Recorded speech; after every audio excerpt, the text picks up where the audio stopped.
Hi friends, இன்றைக்கி என்னோடய Samsung dishwasher தான் பார்க்க போகிறீங்க. ஸோ நேற்று தான் இன்ஸ்டலேஷன் பண்ணாங்க. இன்றைக்கி தான் ஃபர்ஸ்ட் டைம் வந்து லோட் பண்ணியிருக்கேன். ஈகோ மோடில் போட்டிருக்கேன். முடிய போகுது, இன்னும் 2 மினிட்ஸ் தான் இருக்குது. ஸோ லைவாக வந்து ஓப்பன் பண்ணி பார்த்துடலாம் எப்படி டிஷ்ஷஸ்லாம் வெசல்ஸ்லாம் வாஷ் பண்ணியிருக்கு அப்படின்னு சொல்லிட்டு. ஸோ நான் ஃபஸ்ட்டு எடுக்கும்போது ஐஎஸ்பி போஷ் எல்லாமே காஸ்ட்லியாக இருந்தது. ஃபேபர் எந்த அளவுக்கு இருக்கும்னு எனக்கு தெரியல.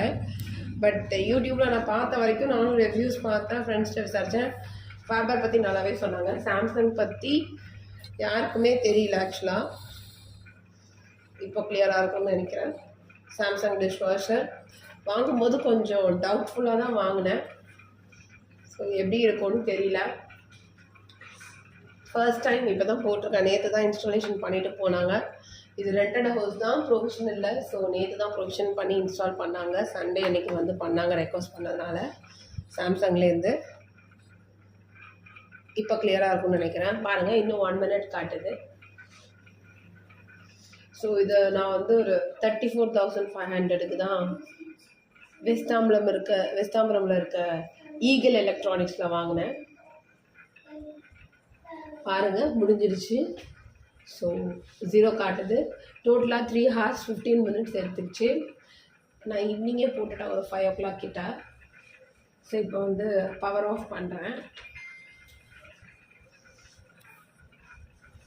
ஸோ மெயின் ஸ்விட்சை ஆஃப் பண்ணிடுறேன். ஆஃப் பண்ணிவிட்டு இப்போ ஓப்பன் பண்ணி பார்த்துட்டேன். ஸோ ஐ ஹோப் உங்களுக்கு கிளியராக தெரியுதுன்னு நினைக்கிறேன்.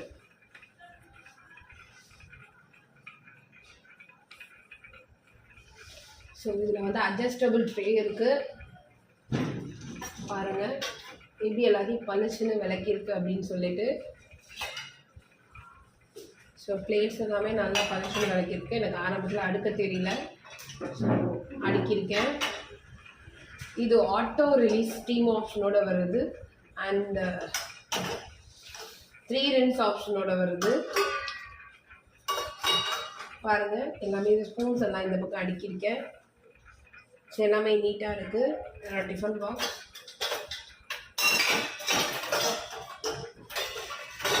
எல்லாமே நல்லா நீட்டாக இதாக இருக்குது. நம்ம சப்போஸ் கவுத்து வைக்கலைன்னா மட்டும் தண்ணி வந்து அதில் இருக்கும். இது first rack, then second rack. So யூஸ்வலாக பிளாஸ்டிக்லாம் போடக்கூடாது அப்படி சொல்லுவாங்க.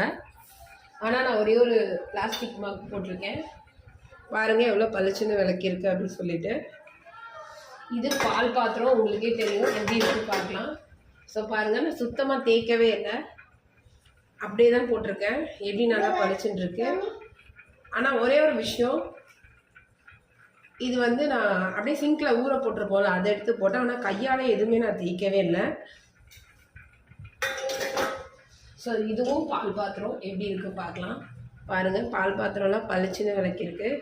ஸோ சாம்சங் வாங்கும்போது பயந்துகிட்டே இருந்தேன். ஸோ இது டிஃபன் பாக்ஸ். ஸோ நம்பி சாம்சங் வாங்கலாம். ஸோ இந்த பிளேட் கூட நல்லா விளக்கியிருக்கு. இந்த குழி பிளேட் கூட நல்லா விளக்கியிருக்கு. ஸோ எல்லாமே நல்லா விளக்கியிருக்கு. முக்கியமாக பால் பாத்திரம் தான். ஸோ எல்லாமே பளிச்சுன்னு இருக்குது. மேலே பிளாஸ்டிக் கோட்டிங் இருக்கிறது நம்ம போடலாம். ஸோ டிஷ்வாஷர் பற்றி ஐடியா இல்லாதவங்க சாம்சங் வாங்கலாம்னு நினைக்கிறவங்களுக்கு இது நல்ல ஒரு வீடியோவாக இருக்கும். ஸோ பாருங்கள், இதில் டேப்லெட் போடணும். இப்படி க்ளோஸ் பண்ணிவிட்டு இழுத்து விட்டு க்ளோஸ் பண்ணால் க்ளோஸ் ஆகிடும். ஓப்பன் பண்ணுறதுக்கு இப்படி ஓப்பன் பண்ணிக்கலாம். ஸோ இது ரின் சைடு ஆப்ஷன். இதுதான் ரின் சைடு ஆல்ரெடி நான் போட்டிருக்கேன். ஓகே, ஃபேன் சவுண்ட் மட்டும் கேட்குது. ஸோ இப்போ நான் க்ளோஸ் பண்ணுறேன். ஓகே, க்ளோஸ் பண்ணிட்டேன். ஸோ இதுதான் சாம்சங் ஃபர்ஸ்ட் எக்ஸ்பீரியன்ஸ். ஓகேவா, இது ரொம்ப சூடாக இருக்காது பாத்திரம் மற்ற டிஷ்வாஷர் மாதிரி. பிகாஸ் இதில் ஆட்டோ ஸ்டீம் ரிலீஸ் ஆப்ஷன் இருக்குது and also 3 steam option. Samsung dishwasher நான் கிரெடிட் கார்டு இஎம்ஐயில் எடுத்தேன் 34,500. ஸோ இந்த ரேஞ்சில் பட்ஜெட்டில் ஃபேபரும் ஆல்மோஸ்ட் 34 வந்தது. எனக்கு ஓகே தான்.